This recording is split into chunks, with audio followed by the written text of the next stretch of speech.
do you remember MySpace? I mean, it was basically the world's first introduction to social media. Now we have things like Facebook, we have TikTok, we have Instagram, we have Twitter, and the list goes on and on. But how young is too young for social media? U.S. Surgeon General Vivek Murthy, he recently said that the age 13, too young because kids are still developing their identity. No matter what your opinion is on this, if you are a parent out there, it's just something you're gonna have to deal with. So here with some advice is Laura Linn Knight, a parenting expert and author of the book, Break Free from Reactive Parenting. Hi, Laura.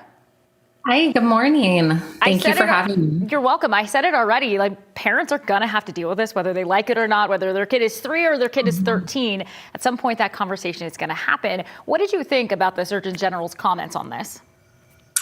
Yeah, I really appreciated that he's talking about it on such a high level because you're right. I think we as parents, not only are we going to have to deal with it, but we've been dealing with it and we're kind of dealing with it in the dark in a way. Like there's not a whole lot of support. There's some safety things that are being implemented. Like now we have YouTube Kids instead of just YouTube, but we're really pioneering this for our children. And so to have some feedback from high up is really helpful for us as parents. Okay, so like I said, it's inevitable, right? Your kids are going to see some other kid have it, or they're just going to want it because they know what TikTok is or any other site. So what are some things that parents out there should actually be considering when they're deciding, okay, hey, is my child ready for this? It's so important for parents to just understand the facts about social media. And I think that's where the big disconnect is for us. Like if you research the science and we understand the brain of the child and we know, okay, social media and excessive screen time releases so much dopamine in the brain. And there can be healthy dopamine and unhealthy dopamine. Unhealthy forms of dopamine can be drugs, they can be alcohol use, and we're also finding that unhealthy dopamine levels come from screen time. So that's important to know, okay? What am I actually doing to my child's developing brain? Then also to understand, I talk about this a lot in my book, Break Free from Reactive Parenting, but we're in this compare and despair trap when we're on social media. So children are seeing what they think other people's lives are actually like and comparing it to how they feel inside.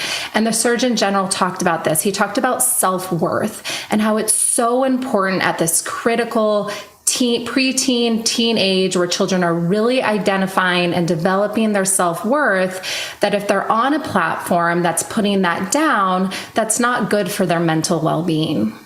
Now, if you're a parent and you're considering this, and maybe you decide that this is something that maybe you're going to allow in your household, what kind of conversation should be happening with your child? Yeah, so once you know the facts, then you're going to make an educated decision. Okay, I understand the facts behind social media. Maybe I still want my child to use it a little bit. Maybe I'm not going to let them use it at all. But whatever the decision is, sit down with your children, have a family gathering, sit around the table when everyone's calm, and be curious with your children. What do you think about social media? How do you feel after you use it? What do you notice in your friends? Gather information from your children and also share the facts that you know so that you're informed as a family. And that information is going to really help. For parents, I think the hardest thing with social media for us is that it's just this never-ending power struggle, like this begging that kids have, right? We want to be on devices. We want to be on social media. All of our friends are doing it. And so the more informed we are as a family and the more open our conversation is, the easier it is to avoid those power struggles and also set a firm limit if we need to. Yeah, for the parents out there who have children who are absolutely ready to use social media, what can make them safe? How can parents get in there and kind of make sure that they're consuming all of that content somewhat responsibly? Yeah, so when the time comes and your child is using social media, then it's really great to participate with them. So in my home, when my children have friends over, we keep the door open. And we keep the door open because I'm not going to stand outside the door and listen to everything that they're saying, right? But I'm going to walk down the hallway. I'm going to peek into the room. I'm just going to make sure that everyone's safe and that they're okay. And the same is true with social media. I think there's this misconception that, oh, it's my social media and no one should be able to look at it but me. But these are still children and we're still in charge of them and we're still helping them develop their social, emotional, and mental well-being. So if your child is using social media, don't be afraid to go in and look at it with them. Make sure that they have the correct privacy settings. Be involved and be interactive and be proactive so that your child doesn't find themselves in harm's way. Some fabulous advice, great advice from parenting expert Laura Linn Knight. Thank you so much for joining us here today.